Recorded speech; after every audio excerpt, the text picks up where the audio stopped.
في ناس كتير من جماهير الزمالك زعلت ان انا قلت الزمالك غلب بدون جدارة او بلا جدارة. يعني جالي حوالي 300 ألف أو 3 مليون باين. طبعا الأرقام دي يعني هكس الهكس، ولا جالي ولا اعتراض واحد، بس أنا بألف عشان أعمل فيديو. حسيت من نفسي بتأنيب ضمير ان انا قلت الزمالك غلب بدون جدارة. ما تفهمونيش غلط، انا دقيق جدا ان انا احلل كل حاجة لوحدها. الماتش الاخراني ده بدون جدارة، انما الدورة كلها والفوز بالكونفدرالية بمنتهى الجدارة.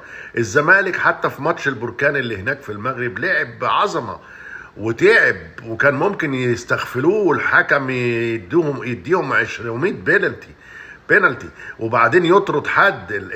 الزمالك لعب وكافح ولاعب ليبيا ولاعب فرق افريقيه وتعب.